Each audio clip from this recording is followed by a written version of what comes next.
Hello friends, Anoop study zone में आप सभी का स्वागत है। बच्चों, हम लोग फिजिक्स में लाइट चैप्टर को कर रहे हैं। प्रीवियस वीडियो में हम लोगों ने रिफ्लेक्शन के बारे में बात करी थी। ठीक है, आज का जो वीडियो है हम वो कंटिन्यू करेंगे रिफ्रैक्शन से और समझेंगे कि किस तरीके के इम्पॉर्टेंट क्वेश्चन हमारे रिफ्रैक्शन से हमारे एग्ज़ाम में आते हैं। ठीक है बच्चों, जिन लोगों ने प्रीवियस वीडियोस नहीं देखी हैं प्लीज़ प्लेलिस्ट में जाकर के आप प्रीवियस वीडियो को भी देख लीजिए, ताकि आप लोगों के जितने भी कंसेप्ट हैं वो क्लियर होते चले। बिकॉज हर चीज़ें हर आगे जितना आप बढ़ेंगे उतना एक दूसरे से इंटरलिंक्ड है, रिलेटेड ही है। तो अगर आपका प्रीवियस कंसेप्ट नहीं क्लियर होगा तो आपके लिए समझना थोड़ा मुश्किल हो जाएगा। हालांकि मैं कोशिश पूरी करती हूँ कि जब भी मैं नेक्स्ट टॉपिक आप लोगों को पढ़ा रही हूँ तो जो भी चीज़ें उससे पिछली जुड़ी हुई हैं मैं उसे क्लियर करूँ। ठीक है, तो आज का जो कंसेप्ट है बेटा, जो आज हम लोग टॉपिक पढ़ेंगे वो पढ़ेंगे हम रिफ्रैक्शन। ओके, रिफ्लेक्शन हम लोग ऑलरेडी पढ़ चुके हैं। आज का टॉपिक है रिफ्रैक्शन। ठीक है, रिफ्रैक्शन, अपवर्तन। ठीक है बेटा, अगर हम रिफ्रैक्शन की बात करते हैं तो देखिए, हमारा एक मीडियम होता है रेयर मीडियम, एक होता है हमारा डेंसर मीडियम। जैसे एक चीज़ को पढ़ने से पहले आप समझ लीजिए, एक मीडियम होता है हमारा रेयर मीडियम, ठीक है, एक होता है हमारा डेंसर मीडियम। ठीक है, डेंसर मतलब हो गया हमारा सघन। ठीक है, डेंसर मतलब हो गया हमारा सघन। और अगर हम रेयर मीडियम की बात करते हैं बच्चे, तो हम मतलब रेयर मीडियम मतलब विरल माध्यम की बात कर रहे होते हैं। ठीक है, किसकी बात कर रहे होते हैं? तो विरल माध्यम की बात कर रहे होते हैं। ठीक है, और यहाँ पे हम सघन माध्यम की बात कर रहे होते हैं। ठीक है बेटा, तो ये दो चीज़ें समझना आपके लिए बड़ा इम्पॉर्टेंट है, क्योंकि रिफ्रैक्शन जब हम पढ़ेंगे तो रिफ्रैक्शन में जब हम समझेंगे तो बेसिकली हम इन्हीं दोनों चीज़ों को लेकर के समझेंगे। ठीक है, एक्चुअली में होता क्या है बच्चे कि जब हम रिफ्रैक्शन की बात कर रहे होते हैं तो एक्चुअली ये दोनों ही दो मीडियम हैं, दो माध्यम हैं, है ना। एक है आपका रेयरर मीडियम, एक है आपका डेंसर मीडियम।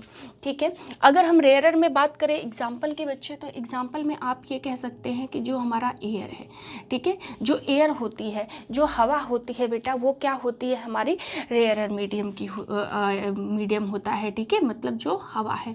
ठीक, अगर हम डेंसर में बात करें तो या तो हम बात करते हैं ग्लास की, ठीक है, मतलब कांच की, ठीक, और या फिर हम कह लो कि वाटर की बात करते हैं, मतलब हम पानी की बात करते हैं। ठीक है, ये दो चीज़ें आपको क्लियर हो गई। अगर मैं आपसे डेंसर मीडियम कहती हूँ तो डेंसर मीडियम में किसको कहूँगी? या तो आप उसको कांच समझिए, ग्लास का समझिए, या तो आप वाटर समझिए। ठीक है, लेकिन अगर बच्चे मैं बात करूँगी रेयर मीडियम की, तो मतलब मैं एयर की बात कर रही हूँ, हवा की बात कर रही हूँ। ठीक है, हिंदी में विरल माध्यम हमारा जो हो क्या हो गया? हवा हो गई। ठीक है, और अगर हम बात करेंगे डेंसर मीडियम की तो ग्लास या वाटर की बात करेंगे।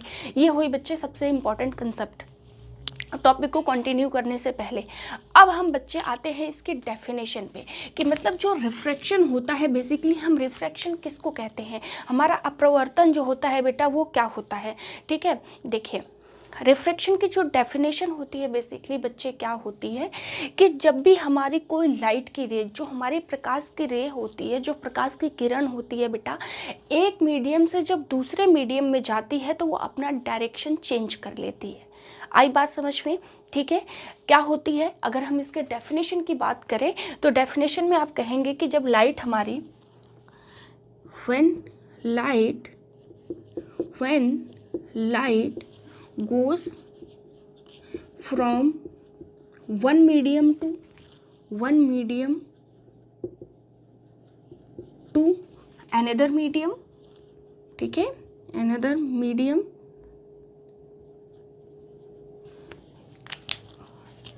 मीडियम, ठीक है, मतलब एक मीडियम से दूसरे मीडियम में जब जाती है, another medium.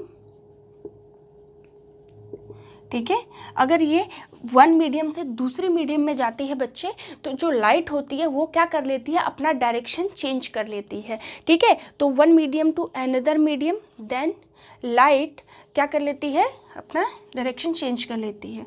Another medium, then light raise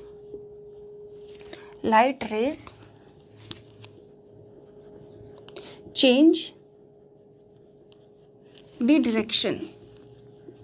the direction। आगे बात समझ में बेटा? ठीक है, क्लियर हो गया कि जब लाइट क्या करती है, एक मीडियम से दूसरे मीडियम में, ठीक है, एक मीडियम से दूसरे मीडियम में जाती है तो जो उसकी रेज होती है, जो उसकी करेक्शन, जो बेटा जो रेज होती है, जो किरण होती है, उसकी डायरेक्शन क्या हो जाती है बच्चे, चेंज हो जाती है। ठीक है, चेंज द डायरेक्शन। आई बात समझ में, मतलब उसका डायरेक्शन चेंज हो जाता है। अब मीडियम कौन सा बेटा, तो मीडियम हम लोगों ने क्या बात करी, rarer medium and denser medium, दो मीडियम है। ठीक है, मतलब हम ये कह सकते हैं कि अगर वो डेंसन से रेयरर में जाती है, सघन से हमारे विरल में जाती है, तब वो अपना दूसरा डायरेक्शन अपना लेती है। आई बात समझ में।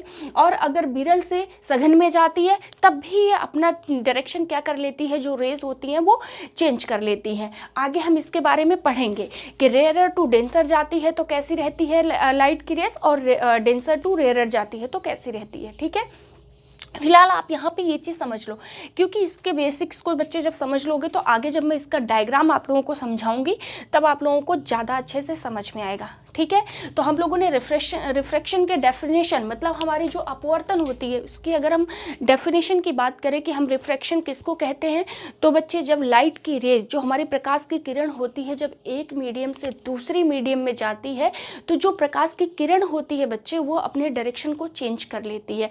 ठीक है, मतलब अपना दिशा जो होता है उसको बदल लेती है। तो वही हम क्या कहते हैं कि भाई वो क्या हो गया, हमारा रिफ्रैक्शन हो गया। आगे बात समझ में, यहाँ पे रेयरर मीडियम कौन सा, डेंसर मीडियम कौन सा, क्लियर हो गया। चलिए अब इसको हम आगे जो है कि कंटिन्यू करते हैं। ठीक है, आगे कंटिन्यू करते हैं बच्चे। अगर हम ये कहें कि हमारा कोई भी लाइट है, जो प्रकाश है, वो क्या करता है बच्चे, रेयरर मीडियम से डेंसर मीडियम की तरफ जाता है। किधर जाता है, रेयरर मीडियम से डेंसर मीडियम की तरफ जाता है। तो क्या होता है, किसी ने अगर इसके चैप्टर के बारे में पहले पढ़ा है और उसको इसकी थोड़ी भी नॉलेज है तो कमेंट बॉक्स में आंसर कर सकता है। आप मुझे बताइए कि जब रेयरर मीडियम से डेंसर मीडियम की तरफ जाती है लाइट तो क्या होता है, फटाफट आप लोग मुझे बताइए कि क्या होता है। देखो बच्चे, सपोज करो, ध्यान से समझिए, ये सपोज करो आपकी एक सरफेस है, इंटरफेस कह लीजिए, सरफेस कह लीजिए, सतह कह लीजिए, ठीक है, कुछ भी कहिए। एक तरीके से ये आपका क्या है बेटा, इंटरफेस है। ठीक है, क्या है ये, इंटरफेस है। आगे बात समझ में, या इसको आप सतह कह लीजिए, जो भी आपको सही लगे। ठीक है, लेकिन ज़्यादा बेहतर है कि आप इसको इंटरफेस समझिए, क्योंकि सपोज करिए ये हमारा एयर है। ठीक है, एयर, ठीक है, मतलब हवा, ये हमारा हवा वाला मीडियम है। आगे बात समझ में, नीचे हमने ले लिया बच्चे क्या है, वाटर समझ लीजिए या फिर ग्लास समझ लीजिए, मतलब ये कि ये हमारा रेयरर मीडियम हो गया। हवा हमने क्या बात करी कि रेयरर मीडियम होता है। ठीक है, ये हवा हमारा क्या हो गया, रेयरर मीडियम।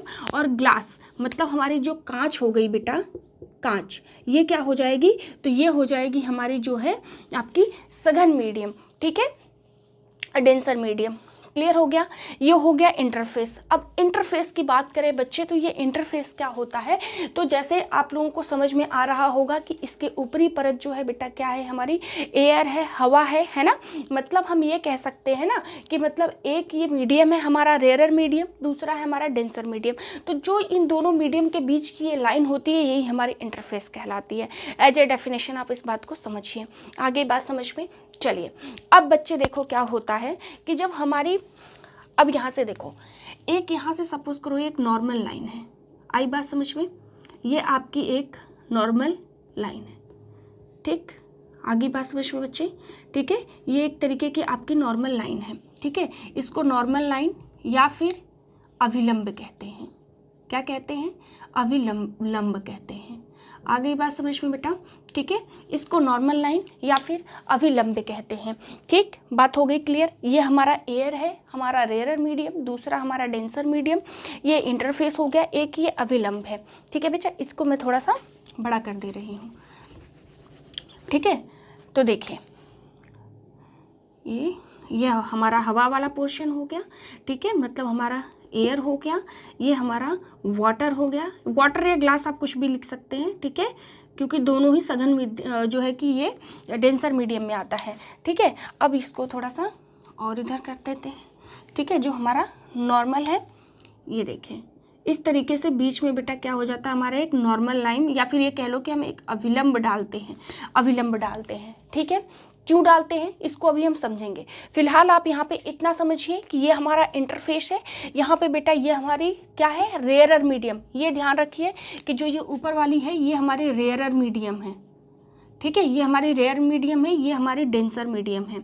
इस चीज़ को मैं इसलिए रिपीट करवा रही हूँ बेटा क्योंकि इस कंसेप्ट को समझने के लिए बड़ा इंपॉर्टेंट है ये चीज़, ठीक है। अब यहाँ पे बच्चे आप लोग देखो कि मैंने क्या कहा, पहला कंसेप्ट आप ये हम बात कर रहे हैं कि जब हमारी रेस क्या होती हैं, रेयर मीडियम से कहाँ जाती हैं, डेंसर मीडियम की तरफ जाती हैं, ठीक है। तो यहाँ पर आप पहला टॉपिक डाल लीजिए, when light goes to rare medium to denser medium, ठीक है। आगे बात समझ में आई, बात समझ में बेटा, मतलब जो प्रकाश की किरण है, ठीक है,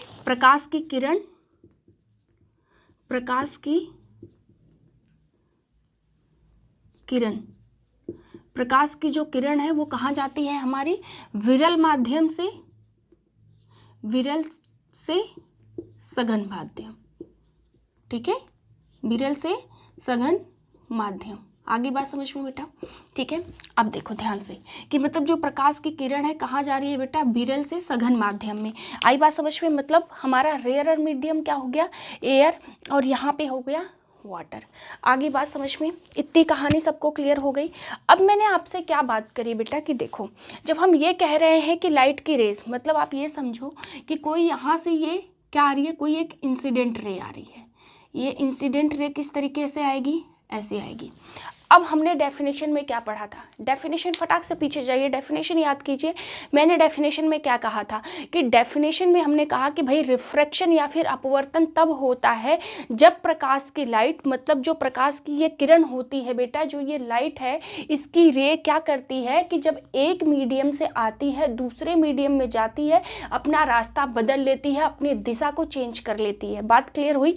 मतलब एक ये इंसिडेंट रे आई, ये क्या है, हमारी इंसिडेंट रे है, ठीक है, ये हमारी क्या है बेटा, इंसिडेंट रे है, ठीक है। बात होगी क्लियर। ये इंसिडेंट रे आई बेटा, क्या हुआ, एक मीडियम में आई, कहाँ आई, हमारे एयर वाले सघन मीडियम में। क्लियर हो गया। अब यहाँ से मैंने कहा कि ये जब ये यहाँ पे ये रे आती है बेटा, जब ये दूसरे वाले मीडियम में जाती है, मतलब वाटर वाले मीडियम में जाती है, तो जबकि इसको इस नॉर्मल के हिसाब से ही तो जाना चाहिए ना, लेकिन ये क्या करती है बेटा, जो ये प्रकाश, ये जो किरण होती है लाइट की, ये अपना डायरेक्शन चेंज कर लेती है कुछ इस टाइप से, ठीक है। ये क्या हो गया हमारा आर, ठीक है, यहाँ पे क्या हो गया भाई थीटा आई, और ये थीटा आर, मतलब ये क्या हो गया बेटा, हमारे रिफ्लेक्टेड रे। आगे बात समझ में, रिफ्रैक्टेड रे, ये इंसिडेंट रे हो गई। यहाँ से ये क्या हो गया कि अपनी जो ये लाइट आई बेटा, ये इंसिडेंट रे आ गई, ठीक है, और दूसरे मीडियम में यहाँ पे इस तरीके से जा करके अपनी डायरेक्शन को चेंज कर लिया उसने, ठीक है। आगे बात समझ में, ये तो हो गया भाई हमारा रिफ्रैक्शन, ये तो हो गया, क्या हो गया हमारा रिफ्रैक्शन। मतलब एक इंसिडेंट रे यहाँ आई और दूसरे माध्यम में जाते ही आप देखोगे कि ये अपना डायरेक्शन चेंज कर लेगी। डायरेक्शन चेंज करने का मतलब क्या हो गया कि जब ये लाइट यहाँ आई बेटा, तो इस अभिलंब जो हमने ये नॉर्मल बना रखा है, इसी के रे पे तो आना चाहिए था, लेकिन लाइट का जो किरण था वो आई नहीं आई, कहाँ चली गई, यहाँ से आकर के ये इस तरीके से यहाँ चली गई। इसका मतलब हम ये कह सकते हैं ना कि मतलब ये एक जो मीडियम है, एक मीडियम से दूसरे मीडियम में आकर के डायरेक्शन को अपने चेंज कर ली, ठीक। लेकिन अब हम बात कर रहे हैं कि जब rarer medium to denser medium जा रही है, तो रेयरर मीडियम मतलब हवा, हवा से बेटा कहाँ पे आई हमारी जो है कि सघन मीडियम, मतलब कि वाटर की बात करें तो जब डेंसर में आई तो हमने क्या देखा कि जब ये आती है बेटा, तो ये क्या हो जाती है कि जो ये रे होती है ये क्या करती है, बेंड्स, ठीक है, क्या करती है, बेंड्स टुवर्ड्स दी नॉर्मल। ये इसमें आपको याद रखने वाला कंसेप्ट है, ठीक है। आई बात समझ में। क्वेश्चन यहीं से बनता है कि जब हम रेयर मीडियम से डेंसर मीडियम में जाते हैं तो क्या होता है बेटा, तो जो इंसिडेंट जो रे होती है, जो ये हमारा एंगल होता है, ये क्या होता है, बेंड्स टुवर्ड्स दी नॉर्मल। आगे बात समझ में, मतलब जो ये रे होती है ये क्या करती है, इस नॉर्मल के पास में आ जाती है। कब, जब हम जो हमारी ये इंसिडेंट रे है रेयरर मीडियम से डेंसर मीडियम में जाती है, और क्वेश्चन यहीं से आता है। ठीक है, बात क्लियर हो गई कि क्वेश्चन क्या बनता है बेटा, कि देखो जब हम क्या कहते हैं कि जब हवा से पानी की तरफ जाता है तो ये अभिलंब की तरफ जो है, ये लाइट का जो प्रकाश होता है ये अभिलंब की तरफ, मतलब इसकी तरफ जो है कि झुक जाता है। किसकी तरफ? अभिलंब की तरफ। आगे बात समझ में क्लियर हो गया? तो क्या लिखेंगे आप कि मतलब जब लाइट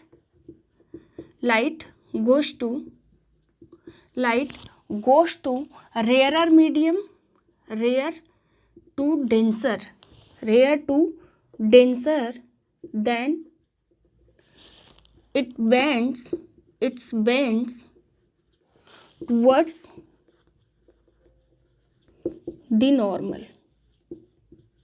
आई बात समझ में? Towards the normal. ठीक, या यूं कह लो कि जो प्रकाश की किरण होती है, प्रकाश की किरण जब विरल माध्यम से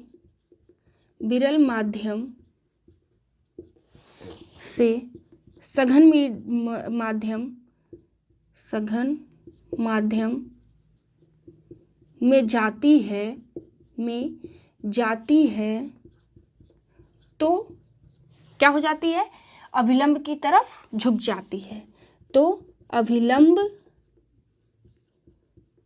की तरफ झुक जाती है।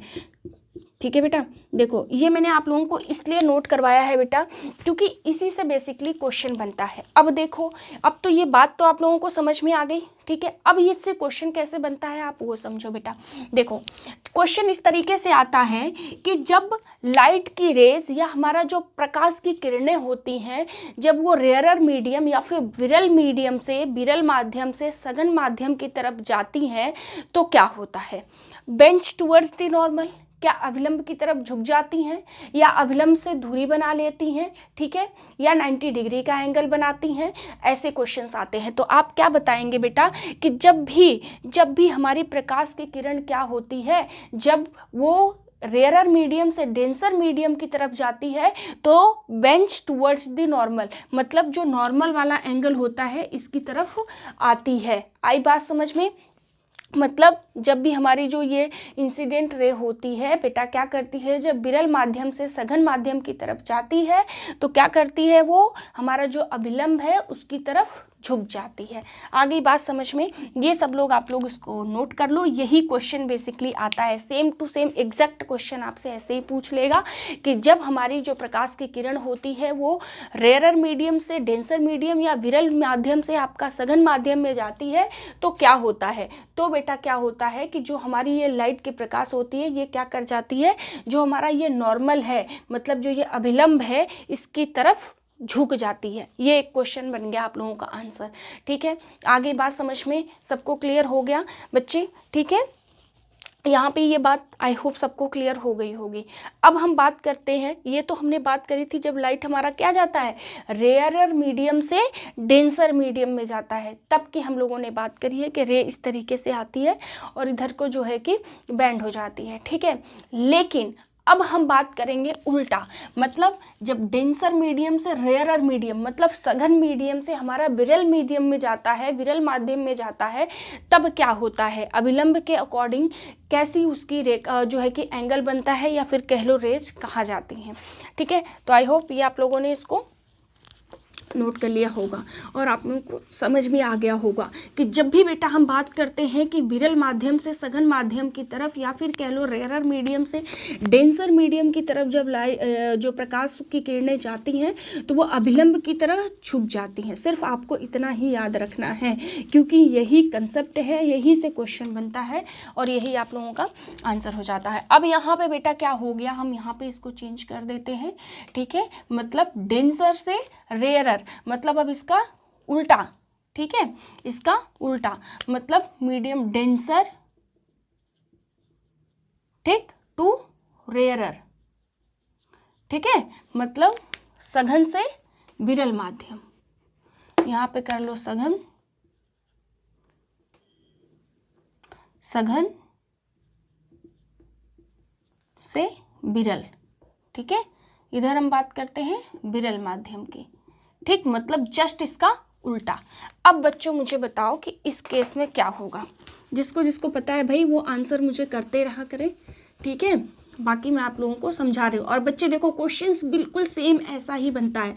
डायरेक्ट क्वेश्चन आप लोगों से पूछ लेता है कि रेयरर जो माध्यम है वहाँ से जब डेंसर माध्यम की तरफ जाती है तो जो लाइट की प्रकाश होती है उसका कैसा नेचर होता है, तो आप कहेंगे कि वो जो अभिलंब है या नॉर्मल जो है उसकी तरफ झुक जाती है। अब सेम बात हम बेटा इसके लिए करते हैं, किसकी, डेंसर टू रेयरर, मतलब सघन माध्यम से विरल माध्यम की तरफ। मतलब जस्ट हमने जो पढ़ा है वो पिछला जितना जो कुछ भी हम लोगों ने पढ़ा उसका जस्ट उल्टे की बात करेंगे हम, ठीक है। चलो अब दूसरे की बात करें बेटा, तो हमने क्या देखा था कि यहाँ पे ये, ठीक है, यहाँ पे हमारा डेंसर मीडियम था, ग्लास या वाटर, ठीक है। यहाँ पे क्या है हमारा, एयर, ठीक, मतलब हवा, ठीक। ये हमारा क्या हो रहा था, इंटरफेस, ये हमारा क्या था, इंटरफेस, ठीक। यहाँ से हम लोगों ने क्या डाला बेटा, नॉर्मल, ये क्या डाला हम लोगों ने, नॉर्मल, ठीक है। अब देखो हमने पिछले में क्या बात करी कि लाइट रे जो इंसिडेंट रे थी हमारी, इंसिडेंट रे कहाँ से आ रही थी बेटा, मतलब जो हमारी आपतित किरण थी वो क्या थी, रेयरर से डेंसर आ रही थी। लेकिन अब क्या है, डेंसर, डेंसर टू रेयरर, मतलब अब कहाँ से बात करेंगे हम, इस टाइप की बात करेंगे। इज दैट क्लियर, ठीक है। मतलब अब देखो कि यहाँ से क्या हो रहा है, अब जो आपतित किरण या इंसिडेंट रे है बेटा वो कहाँ जाएगी आपकी, वो जाएगी डेंसर से, मतलब ग्लास से, सघन मीडियम से जाएगी बेटा। आगे बात समझ में क्लियर हो गई। अब इसको तो बेटा यहाँ से इस तरीके से ऐसे ऐसे करके सीधे निकल जाना चाहिए था, लेकिन ऐसा नहीं होता है। क्यों नहीं, क्योंकि रिफ्रैक्शन की तो डेफिनेशन ही पढ़ा था ना हमने कि वो अपना रास्ता, अपना डायरेक्शन चेंज कर लेता है। तो ये किरण गई और कुछ ये इस तरीके से गई। आगे बात समझ में बेटा, कुछ इस तरीके से गई। अब देखो क्या है, ये हमारी क्या है, इंसिडेंट रे है ना, इंसिडेंट रे है, ठीक, इंसिडेंट रे। आगे बात समझ में, यहाँ पे मतलब कौन सा एंगल बनेगा, एंगल आई बनेगा, ठीक। ये हमारा क्या है बेटा, नॉर्मल, नॉर्मल यानी अभिलंब, अभिलंब हो गया, ठीक है, बात समझ में आई। और यहाँ पे बेटा हमारा क्या बन जाएगा, एंगल आर बन जाएगा, ठीक है, क्लियर हो गई। ये हमारी क्या हो जाती है, आपतित किरण, आपतित किरण, है ना। हिंदी मीडियम वालों लिख लो बेटा आप लोग, ठीक है। ये क्या होती है हमारी, आपतित किरण, ठीक है, ये हमारी आपतित किरण हो जाती है, ठीक। और ये हमारा क्या हो जाता है, रिफ्रैक्टेड रे, रिफ्रैक्टेड रे, ठीक है, मतलब परावर्तित, परावर्तित किरण, ठीक है बेटा। चलो अब यहाँ पे ये एंगल आर। अब एक चीज़ आप मुझे बताओ कि जब हमने ये कहा था बेटा कि जब ये रेयरर से डेंसर मीडियम में आ रहा था तो हमने क्या कहा था कि जो ये किरण थी वो क्या हो रही थी, जो ये अभिलंब था उसके तरफ झुक रही थी। पर यहाँ क्या ऐसा झुकता हुआ नज़र आ रहा है, आप खुद समझिए कि जब यहाँ से ये इंसिडेंट रे गई और जाना तो इसको इस नॉर्मल के पास चाहिए था इस तरीके से, लेकिन ये तो अपना बदलाव करके डायरेक्शन चली गई इस साइड, क्योंकि रिफ्रैक्शन की जो होती है डेफिनेशन यही होती है ना बेटा, ठीक है। तो ये रिफ्रैक्टेड जो है यहाँ पे चली गई। अब आप एक चीज़ बताओ कि ये आपको बात नहीं समझ में आ रही है कि जो ये नॉर्मल है यहाँ से ये बच्चे क्या हो रहा है कि ये अवे जा रहा है, मतलब दूर जा रहा है। तो हम यही डेफिनेशन, यहीं से क्वेश्चन बनता है कि जब हमारी ग्लास बेटा क्या करती है, जब हमारे ग्लास से सघन मीडियम से कोई रे जो होती है आपतित किरण जब हमारे इस मीडियम में जाती है, किस में, रेयरर मीडियम में जाती है, तो जो ये हमारा रिफ्रैक्शन लाइन होता है ये किरण बेटा क्या करती है, जो नॉर्मल है या अभिलंब है उससे दूर चली जाती है। आई बात समझ में। एक क्वेश्चन यहाँ से बनता है, या तो वो दे देगा rarer to medium, rarer to जो है कि डेंसर मीडियम का, या तो डेंसर मीडियम से रेयरर मीडियम में चला गया, ठीक है। तो ये डायग्राम आपको समझ में आ गई होगी, आई होप। ये डायग्राम बच्चे मैंने सिर्फ इसलिए समझाया है ताकि आप लोगों को कंसेप्ट समझ में आ जाए, क्लियर हो गया, ठीक है, ठीक। तो इसमें क्या हो जाता है कि when light goes, कहाँ से जाएगी भाई, डेफिनेशन बनाइए, कहाँ से जाएगी, denser medium denser medium to rarer medium, rarer medium. ठीक है, अब बताओ क्या होगी भाई, जब डेंसर मीडियम से रेयरर मीडियम में जा रही है तो कैसा डायग्राम बन रहा है, ये इसको इस साइड जाना चाहिए लेकिन कहाँ चली गई, दूर चली गई। तो क्या कहेंगे हम कि जो हमारे रिफ्रैक्टेड रे होती है, ठीक है, तो रिफ्रैक्टेड रे, जो हमारी रिफ्रैक्टेड रे होती है बेटा, रे अवे फ्रॉम द नॉर्मल, है ना। बात समझ में आ रही है, डायग्राम क्लियर हो रहा है कि इस नॉर्मल से क्या देख रहे हो आप कि दूर जा रही है, और जबकि जब हम रेयरर टू डेंसर आ रहे थे तो क्या देख रहे थे कि नॉर्मल के पास आ रही है, झुक रही थी अभिलंब की तरफ, लेकिन इसमें क्या हो रहा है, उल्टा हो रहा है। रटना बिल्कुल नहीं है, बात सिर्फ आप लोगों को समझनी है, ठीक है। आगे बात समझ में, तो ठीक, तो हिंदी वाले बच्चों क्या लिखोगे कि जब प्रकाश की किरण, मतलब ये कह लो कि जो किरण होती है, किरण क्या करती है बेटा, सघन मीडियम से, सघन माध्यम से किधर जाती है, सघन से विरल में जाती है, सघन से विरल में जाती है। तो क्या हो रहा है भाई, जब ये सघन से विरल में जा रही है तो अभिलंब से दूरी बना रही है, अभिलंब से दूरी बनाती है, दूरी बनाती है। आगे बात समझ में क्लियर हो गया बेटा, ठीक है। तो हमने दोनों कंसेप्ट पढ़ लिया। पहली बात हम लोगों ने डेफिनेशन पढ़ी कि भाई रिफ्रैक्शन क्या होता है। तो रिफ्रैक्शन क्या होता है कि जब भी लाइट की प्रकाश हमारी क्या करती है, एक मीडियम से दूसरे मीडियम में जाती है, ठीक है, एक मीडियम से दूसरे मीडियम में जाती है, तो जो रेज होती हैं वो क्या कर लेती है, वो अपना जो है कि डायरेक्शन, अपनी दिशा ही बदल लेती है। आगे बात समझ में, ये था हमारा एग्जाम्पल जो है कि डेफिनेशन थी हमारे रिफ्रैक्शन की, अपवर्तन की, ठीक है बेटा। अब बात आप ये समझो कि हम लोगों ने फिर पहली कंडीशन क्या पढ़ी कि जो हमारी जो लाइट होती है जब रेयर मीडियम से डेंसर में जाती है तब क्या होता है। तो जब रेयर मीडियम से डेंसर मीडियम में जाती है बेटा, तो हमने क्या पढ़ा कि जो लाइट की रेज होती है, जो नॉर्मल होती है, जो हमारा अभिलंब होता है, उसकी तरफ झुक जाती है। क्वेश्चन यहीं से बनता है, ठीक है। इसके बाद दूसरा कंडीशन हम लोगों ने पढ़ा बेटा कि जब डेंसर मीडियम से रेयरर मीडियम की तरफ जाती है, तब आप लोग ये डायग्राम देखिए कि क्या बना। जब डेंसर से रेयरर मीडियम की तरफ जा रही है तो नॉर्मल से क्या हो रही है, दूर हो रही है। बेटा डायग्राम समझिए, क्योंकि जब हम अभी आगे टोटल इंटरनल रिफ्लेक्शन पढ़ेंगे तो वहाँ पे भी इसका यूज है, खास करके इस डेंसर मीडियम वाले का, ठीक है। कि मतलब जब डेंसर मीडियम से जो है कि इधर रेयरर मीडियम में जा रही है तो ये दूर हो रही है। बात समझ में आ रही है कि आप क्या कर रहे हो, आप ये कर रहे हो बेटा कि जितना इधर का एंगल बढ़ाओगे ये उतना ही नीचे झुकता चला जाएगा।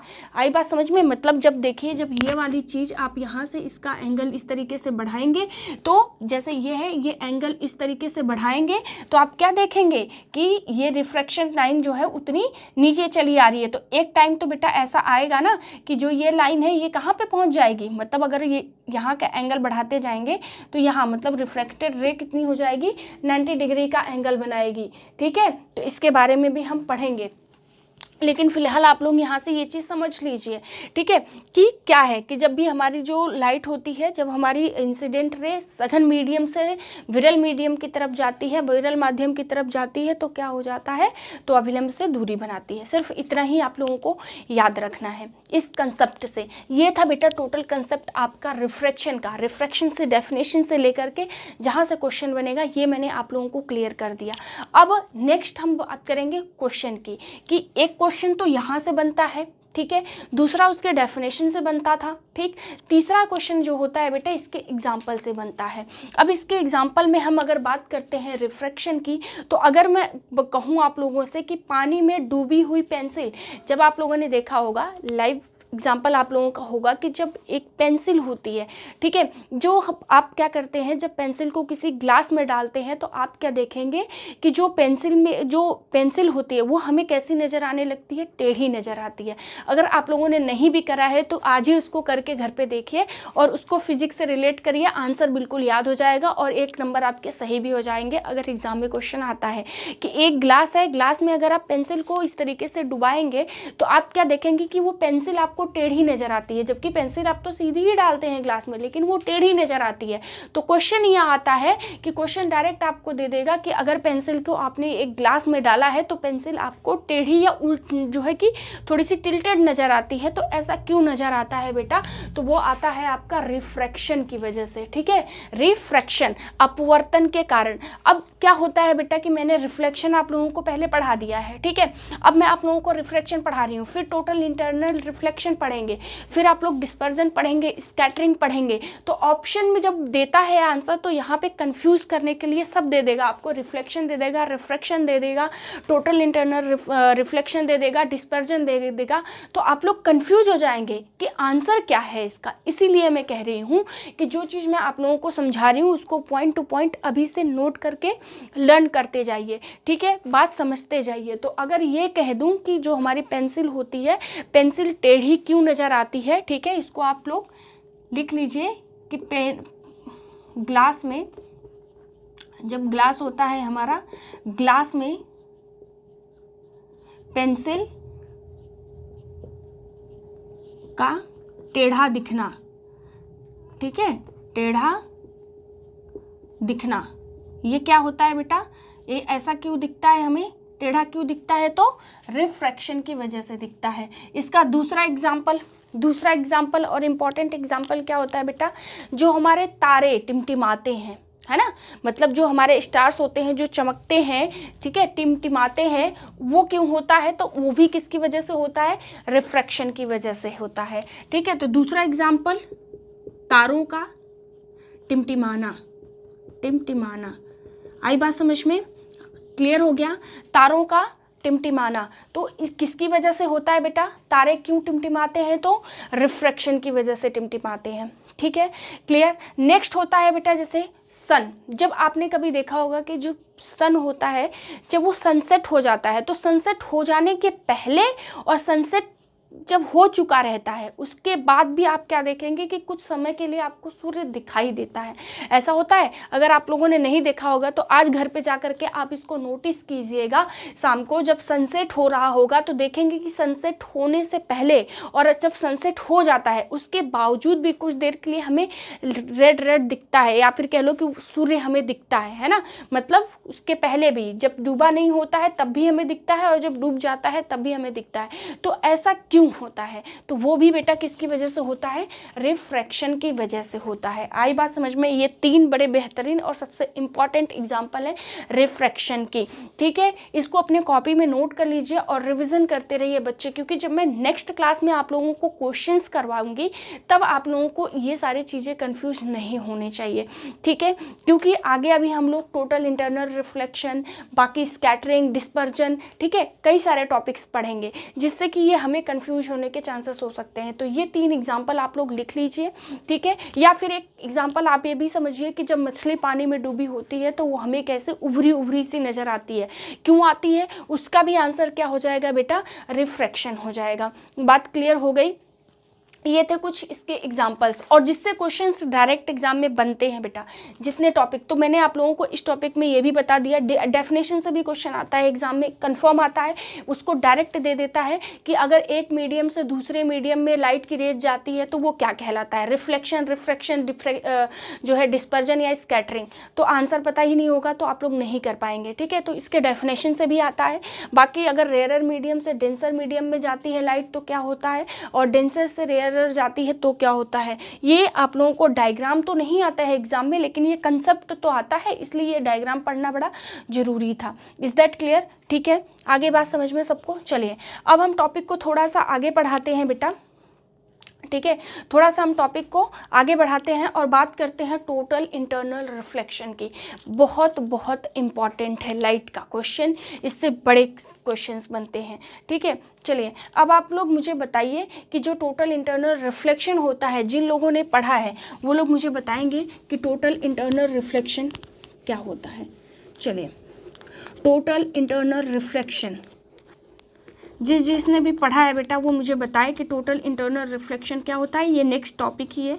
ठीक है, रिफ्लेक्शन आपका जो है, रिफ्रैक्शन आपका यहीं पे ख़त्म हो रहा है। रिफ्लेक्शन हम लोग ऑलरेडी पढ़ चुके हैं। आगे बात समझ में, रिफ्लेक्शन हम लोग पढ़ चुके हैं, रिफ्रैक्शन हमारा फिनिश हो गया। कंसेप्ट और इम्पॉर्टेंट क्वेश्चंस भी हमने कर लिया है। अब बात करेंगे हम टोटल इंटरनल रिफ्लेक्शन की, कि जो टोटल इंटरनल रिफ्लेक्शन होता है वो क्या होता है। जिसको भी पता है भाई कमेंट बॉक्स में आंसर करते रहिए बेटा। ठीक है, कई बार मैंने आप लोगों से कहा है कि अगर आप लोग आंसर करते रहेंगे तो इसमें आप ही लोगों का फ़ायदा है। ठीक है, आई बात समझ में। चलिए बताइए कि टोटल इंटरनल रिफ्लेक्शन क्या होता है, या तो अगर उसका एग्जाम्पल ही पता है तो आप लोग उसका एग्जाम्पल भी मुझे बता सकते हैं कमेंट बॉक्स में। ठीक है, क्योंकि आगे जब हम इस टॉपिक को पढ़ेंगे तो हमें चीज़ें ज़्यादा बेहतर क्लियर हो जाएंगी। ठीक है, टोटल इंटरनल रिफ्लेक्शन बताइए बच्चों, कमेंट बॉक्स में आंसर करते रहिए कि टोटल इंटरनल रिफ्लेक्शन हम लोगों का क्या होता है। चलिए, total internal reflection, total internal reflection. चलो, टोटल इंटरनल रिफ्लेक्शन ये नेक्स्ट टॉपिक डालिए, बड़ा इम्पॉर्टेंट है बेटा। इससे काफ़ी ज़्यादा क्वेश्चंस जो होते हैं हमारे एग्ज़ाम में मोस्ट ऑफ द टाइम बनते ही बनते हैं। और जब हम स्कैटरिंग, डिस्पर्जन ये सब पढ़ लेंगे तो हम क्या देखेंगे कि टोटल इंटरनल रिफ्लेक्शन जो है बेटा, इससे सबसे इम्पॉर्टेंट क्वेश्चन और सबसे ज़्यादा क्वेश्चन इस टॉपिक से आते हैं। ठीक है, चलिए हम बात करते हैं कि क्या होता है बेटा। देखो, अगर हम इसकी डेफिनेशन की बात करें, ठीक है, जब हम इसकी बात करते हैं तो हम ये कहते हैं बेटा कि देखिए, हमने जब रिफ्रैक्शन पढ़ा था तो हमने रिफ्रैक्शन पढ़ते हुए क्या देखा कि जब हमारी प्रकाश की जो लाइट की रेज होती है, जब एक मीडियम से दूसरे मीडियम में जाती है तो अपने पाथ को चेंज कर लेती है, या कह लो अपने डायरेक्शन को बदल लेती है। ये चीज़ बच्चे हम लोगों ने पढ़ा। ठीक है, क्या पढ़ा? रिफ्रैक्शन। अभी हम रिफ्रैक्शन की ही बात कर रहे हैं क्योंकि उसको क्लियर होगा तो इससे टोटल इंटरनल रिफ्लेक्शन आप लोगों को समझने में आसानी हो जाएगी। ठीक है, तो क्या होता था कि हम लोगों ने रिफ्लेक्शन में क्या पढ़ा, रिफ्रैक्शन में हम लोगों ने क्या पढ़ा बेटा, कि रिफ्रैक्शन में हम लोगों ने कहा कि जब एक मीडियम से दूसरे मीडियम में लाइट की रेज जाती है तो वो अपने डायरेक्शन को बदल लेती है। बात क्लियर हो गई, जिसमें इस तरीके से हम लोगों ने कुछ पढ़ा था। ठीक है, ये इंटरफेस है, यहाँ से ये आपका समझ लो कि एयर हो गई। ठीक है, ये आपका समझ लो ग्लास हो गई, डेंसर मीडियम हो गई। आई बात समझ में बेटा? ठीक है, अब यहाँ पे आप देखो क्या होता है बच्चे कि ये हमारा इंटरफेस है ना, हम लोगों ने जितना पढ़ा इन दोनों मीडियम के बीच में। ठीक है, यहाँ तक। अब हमने क्या पढ़ा था बेटा कि हमने कहा आपसे कि ये जब डेंसर मीडियम में ये हमारा यहाँ से अविलंब पड़ जाएगा, मतलब कि नॉर्मल पड़ जाएगा। ठीक है, ठीक, जब हम रिफ्रैक्शन पढ़ रहे थे कि हमने कहा कि जब ये सघन माध्यम से, मतलब ये यहाँ से इस तरीके से जा करके ये कैसा जाता था, इस तरीके से बन जाता था। ये चीज़ हम लोगों ने पढ़ा था, यही चीज़ पढ़ी थी ना। ये इंसिडेंट रे है हमारी, ये इंसिडेंट रे है। ये क्या है? हमारी इंसिडेंट रे है, आपतित किरण, आपतित किरण। ठीक है, आई बात समझ में बेटा? ये आपतित किरण ये क्या हो जाती है, इधर जा कर के रिफ्लेक्ट हो जाती है। ठीक है, ये हमारी रिफ्लेक्टेड रे हो गई, परावर्तित किरण। आई बात समझ में? परावर्तित किरण। ठीक है बेटा, ये क्या हो गया हमारा एंगल आर।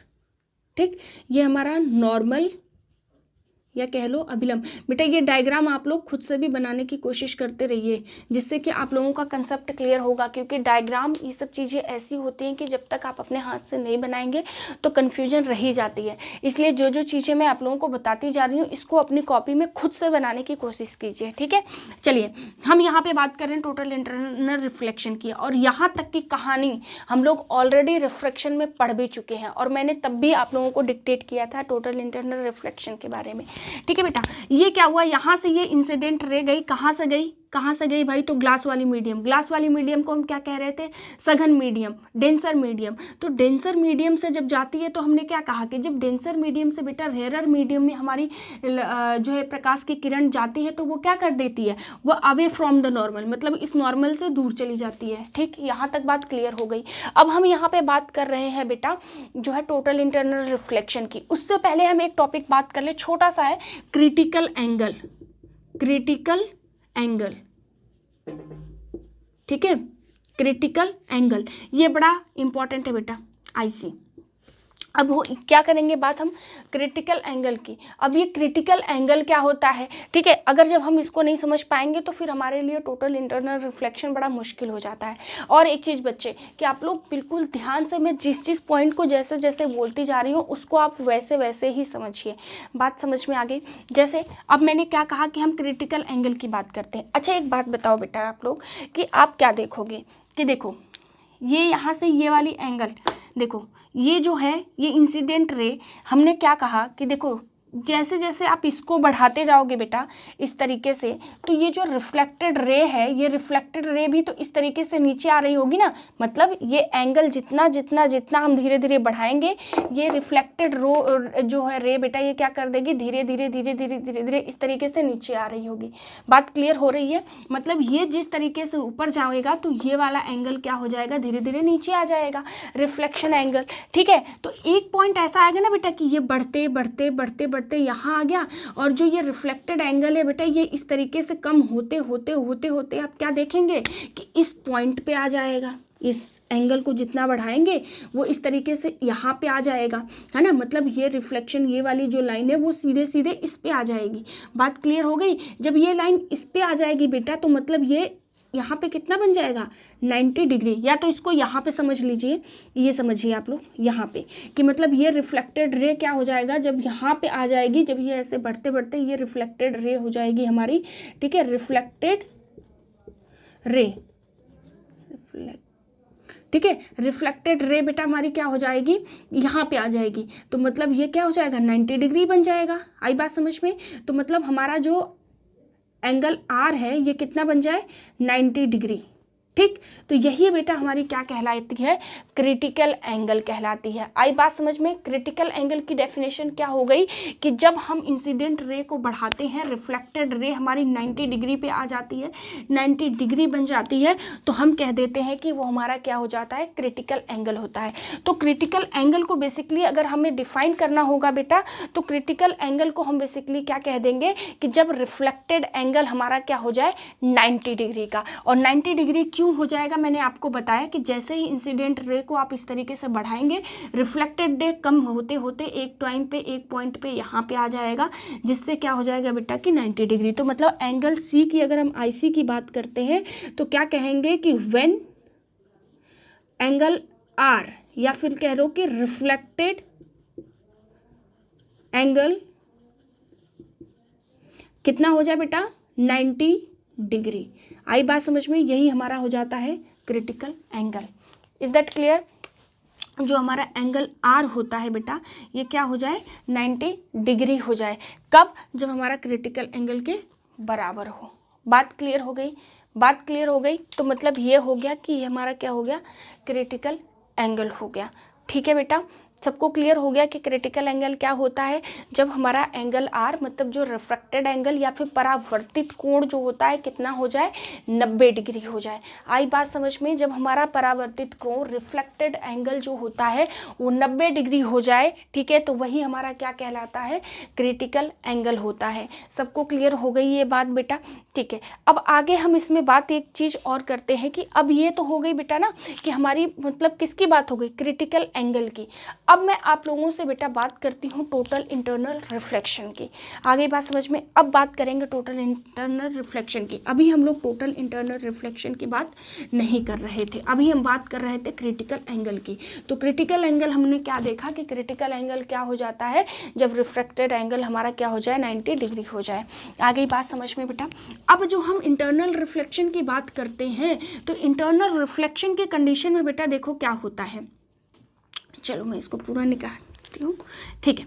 अब देखो भाई टोटल इंटरनल रिफ्लेक्शन, अब ध्यान से आप लोग समझना, डेफिनेशन हम बाद में बताएंगे आप लोगों को, पहले आप इस डायग्राम को समझिए और इस डायग्राम से आप लोग खुद समझिए कि इसकी डेफिनेशन क्या हो सकती है, तब आप लोगों को कभी नहीं भूलेगा। अब बताओ बेटा मैंने क्या कहा था, मैंने कहा ना कि मतलब ये हमारी जब इंसिडेंट रे हो गई, ठीक है, ये क्या है हमारी इंसिडेंट रे, मतलब आपतित किरण, आपतित किरण, ठीक। ये मैंने क्या बोला बेटा कि ये जब बेटा इस तरीके से जाती है ना आपकी एंगल आई, ये जब मैंने क्या कहा था कि क्रिटिकल एंगल क्या हो रहा था, जब ये रिफ्लेक्टेड एंगल किस पे हो रहा था 90 डिग्री पे हो रहा था, ठीक। फिर जब ये ऊपर जाएगा बेटा तो एक टाइम तो ऐसा आएगा ना कि ये रिफ्लेक्टेड एंगल इसके भी नीचे आ जाएगा, है ना। मतलब जब ये 90 डिग्री से इसको जब बढ़ाएंगे आप, तो पहले तो हमने देखा कि क्रिटिकल एंगल क्या हो रहा था कि रिफ्रैक्टेड एंगल कितना हो रहा था 90 डिग्री, 90 डिग्री। अब बेटा ऐसा भी तो एक कंडीशन आएगा ना कि जब ये यहीं से वापस आ जाए, मतलब वो दूसरे मीडियम में जाए ही ना। मतलब अगर मैं ये कहूँ आपसे कि ये इंसिडेंट लाइन गई और यहाँ से ये सीधे यहाँ नीचे चली गई, ये क्या है हमारी रिफ्लेक्टेड, रिफ्रैक्टेड, रिफ्रैक्टेड है, ठीक है, रिफ्रैक्टेड रे हो गई। ये क्या है बेटा हमारी रिफ्रैक्टेड रे, ठीक है। ये क्या हो गई बेटा देखो, जब 90 डिग्री था तब तो यहाँ पे इसने 90 डिग्री बना लिया। अब क्या हो गया बेटा कि जब हमारी जो इंसिडेंट रे गई, आई बात समझ में, और ये दूसरे मीडियम में गई ही नहीं, ये क्या हुआ, ये ग्लास वाले मीडियम से इंसिडेंट हुई और ग्लास वाले मीडियम में ही वापस चली आई। क्लियर हो गई। जब बेटा ये यहाँ से इस तरीके से वापस चली आई तो यही तो हमारा क्या कहलाता है, टोटल इंटरनल रिफ्लेक्शन। आगे बात समझ में, टोटल इंटरनल रिफ्लेक्शन। तो क्या डेफिनेशन बताने की ज़रूरत है, बिल्कुल ज़रूरत नहीं है। जिसको ये चीज़ क्लियर हो गई है वो तो तुरंत समझ गया होगा कि टोटल इंटरनल रिफ्लेक्शन क्या होता है। टोटल इंटरनल रिफ्लेक्शन बेटा तब होता है जब हमारी कोई भी इंसिडेंट रे या आपतित किरण एक ही मीडियम से जाती है और उसी मीडियम में वापस चली आती है, तो हम उसको क्या कहते हैं, टोटल इंटरनल रिफ्लेक्शन। आगे बात समझ में सबको क्लियर हो गया, ठीक है। तो अगर हम टोटल इंटरनल रिफ्लेक्शन की बात करेंगे बेटा, तो टोटल इंटरनल रिफ्लेक्शन क्या हो रहा था कि मतलब जब हमारा इंसिडेंट रे जाती है और वो सेम मीडियम में, सेम माध्यम में, मतलब कि अगर सघन माध्यम से यहाँ गई है और वो सघन माध्यम में ही रिफ्लेक्ट होकर के वापस आ जाती है, तो अब हमारा क्या कहलाता है, टोटल इंटरनल रिफ्लेक्शन। बात समझ में आ गई। तो आप लोग इसकी डेफिनेशन यहाँ पे लिख लो कि when इंसिडेंट रे क्या करती है, when incident ray goes to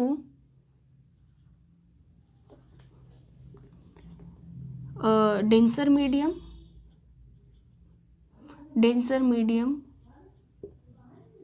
and get back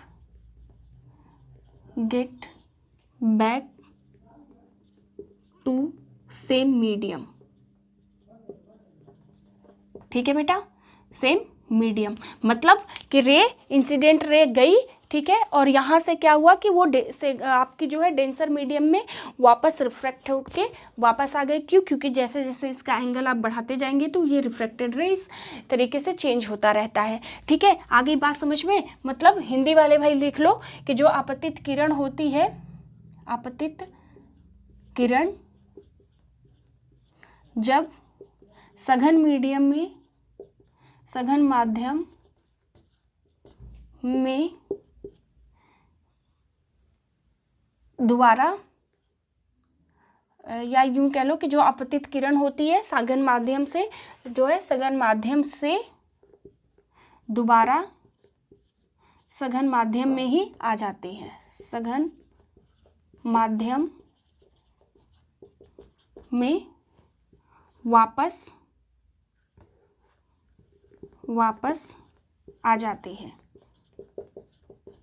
ठीक है, आगे बात समझ में बेटा। तो जिसको ये डायग्राम क्लियर हो गया होगा वो बच्चे तो इसका डायरेक्शन खुद से जो है कि डेफिनेशन इसका खुद से बना ही लेंगे। बात क्लियर हो गई बेटा। तो ये चीज़ टोटल इंटरनल रिफ्लेक्शन जिनको भी क्लियर हो गई भाई कमेंट बॉक्स में फटाफट लिख करके हमें बताइए कि मैडम हो गया मेरे को क्लियर। ठीक है, चलिए ये तो बात होगी बेटा हमारे टोटल इंटरनल रिफ्लेक्शन के डेफिनेशन की। तो डेफिनेशन में हम क्या कहेंगे कि टोटल इंटरनल रिफ्लेक्शन तब होता है जब हमारी कोई भी जो प्रकाश की किरण होती है वो क्या करती है बेटा, सघन मीडियम में जाती है और फिर वहीं से वो उसी मीडियम में वापस आ जाती है। मतलब कि दूसरे मीडियम में जाती ही नहीं है। लेकिन जबकि हम रिफ्रैक्शन पढ़ रहे थे अपवर्तन में, हमने क्या कहा था कि एक मीडियम से दूसरे मीडियम में जाती है। लेकिन टोटल इंटरनल रिफ्लेक्शन में क्या हो गया, टोटल इंटरनल रिफ्लेक्शन में जब इंसिडेंट रे क्या होती है बेटा, दूसरे मीडियम में नहीं जाती है, सेम मीडियम में ही वापस चली आती है। तो हम उसको कह देते हैं टोटल इंटरनल रिफ्लेक्शन। ठीक है, आई होप सबको क्लियर हो गया। अब चलिए बेटा देखो, अच्छा ये कंडीशन कब बनती है, तो ये कंडीशन कब बनती है कि जब इंसिडेंट रे जो है कि वापस सघन मीडियम में ही वापस आ जाए, तब जब जो इंसिडेंट रे होता है बेटा वो क्रिटिकल एंगल से ज़्यादा हो। ये क्वेश्चन आता है। ठीक है, ये कंडीशन कब बनती है, जब हमारा जो एंगल होता है इंसिडेंट, मतलब ये वाला एंगल किससे बड़ा हो, तो हमारे किससे बड़ा होगा, एंगल सी, क्रिटिकल एंगल। क्योंकि क्रिटिकल एंगल आपने क्या पढ़ा है कि जब हमारा रिफ्लेक्शन क्या हो जाए, 90 डिग्री हो जाए। मतलब ये रिफ्लेक्शन रे जब 90 डिग्री हो जाती है तो 90 डिग्री तो यहाँ तक पहुँच गई। अब क्या हुआ, जब इंसिडेंट रे ज़्यादा होगी तभी तो ये नीचे की तरफ आएगा ना। ठीक है, मतलब इस तरीके से जब इसकी एंगल को आप इंसिडेंट रे का जो इसका एंगल बढ़ाएंगे तो ये अपने आप नीचे आएगा, तभी तो ये 90 डिग्री के नीचे आ गया। तो इसीलिए बेटा इसको रटना नहीं है, इसको समझना है कि जो हमारे इंसिडेंट रे है जब हम इसको बढ़ाएंगे तभी तो रिफ्रैक्टेड रे नीचे आएगा ना। ठीक है, तो 90 डिग्री जब कंडीशन आ जाती है इस तरीके से तो यहाँ पे क्या हो जाता है, क्रिटिकल एंगल। अब जब आपका इंसिडेंट रे ज़्यादा रहेगा तभी तो क्रिटिकल रे जो है कि एंगल आपका कम होगा। तो जब इंसिडेंट एंगल ज़्यादा करेंगे तो क्रिटिकल एंगल, या फिर कह लो कि ये वाली कंडीशन हमारी बनती है टोटल इंटरनल रिफ्लेक्शन के। डायरेक्ट क्वेश्चन एक यहाँ से बनता है कि इस तरीके से आपको दे देगा कि कौन सी कंडीशन टोटल इंटरनल रिफ्लेक्शन के लिए सूटेबल है। उसमें दे देगा angle I is greater than angle C, या angle C is greater than angle I, या angle C is greater than angle R. ठीक है, तो इस तरीके से आपको कंफ्यूजन नहीं होना है कि भाई जो हमारा ये इंसिडेंट रे है जब ये ज़्यादा हो जाता है किससे, क्रिटिकल एंगल मतलब 90 डिग्री से, तब। आगे बात समझ में, ठीक है, क्लियर हो गया बेटा। तो ये पूरी कहानी थी आप लोगों की टोटल इंटरनल रिफ्लेक्शन की डेफिनेशन की। अब बात करते हैं बेटे इसके कुछ एग्जाम्पल्स की कि जो क्रिटिकल एंगल होता है इसके एग्जाम्पल्स में कैसे क्वेश्चंस आते हैं। तो क्वेश्चंस नोट करिए। जैसे अगर मैं ये कहूँ कि हीरा का चमकना, ठीक है, जो डायमंड होता है वो शाइन करता है। ठीक है, तो जो डायमंड हमारा शाइन करता है बच्चे, तो ये बताइए कि क्वेश्चन में ऐसा दे देगा कि जो हीरा चमकता है वो किसके कारण, रिफ्रैक्शन अपवर्तन के कारण या फिर टोटल इंटरनल रिफ्लेक्शन। तो आंसर क्या होएगा, हीरे का चमकना जो है वो क्या होता है, टोटल इंटरनल रिफ्लेक्शन होता है। ठीक है, इसको आप लोग कॉपी में कहीं पे नोट कर लीजिए। ठीक है, कॉपी में आप लोग इसको जो है कि नोट कर लीजिए कि हीरे का चमकना। ठीक है, हीरे का चमकना। चलो, पहला हीरा का चमकना, तो ये किसकी वजह से होता है बेटा, टोटल इंटरनल रिफ्लेक्शन की वजह से।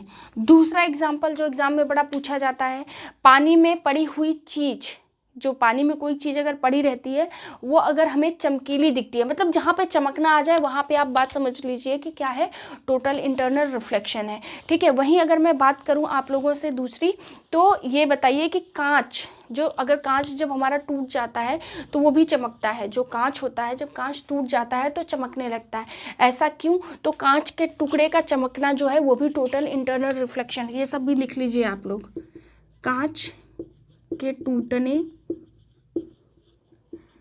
से चमकना। ठीक है, मतलब कांच का जो टुकड़ा टूट जाता है तो उसका चमकना वो क्या कहलाता है, टोटल इंटरनल रिफ्लेक्शन कहलाता है। ठीक है, नेक्स्ट बेटा सबसे इंपॉर्टेंट जो क्वेश्चन हमेशा अक्सर पूछा जाता है अगर टोटल इंटरनल रिफ्लेक्शन से क्वेश्चन पूछना होता है तो, और कि जो मिराज फॉर्म होता है, जो मिराज फॉर्म होता है वो किसकी वजह से होता है, reflection, refraction, total internal reflection या डिस्पर्जन, इस तरीके से होगा। तो जो मिराज फॉर्म होता है बेटा, मतलब रेगिस्तान में हमारा जो है मरीचिका का दिखाई देना, है ना, मतलब एक तरीके का क्या होता है, हम लोगों को इल्यूजन होता है, ठीक है। तो वो उसका आंसर क्या हो जाता है, तो तीसरा आप लोग लिख लीजिए मिराज, ठीक है, मिराज, या फिर कह लो कि मरीचिका।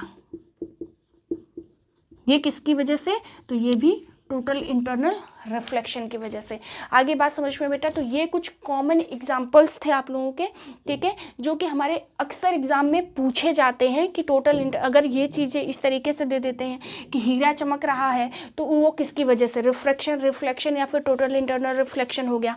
कांच के टुकड़े के टूट जाने के बाद वो टुकड़ा क्यों चमकता हुआ दिखाई देता है, तो टोटल इंटरनल रिफ्लेक्शन की वजह से। मिराज क्यों फॉर्म होता है, मरीचिका का रेगिस्तान में दिखना क्यों होता है, मतलब हम लोगों को इल्यूजन क्यों होता है, ठीक है, वो भी किसकी वजह से, टोटल इंटरनल रिफ्लेक्शन की वजह से होता है, ठीक है बेटा।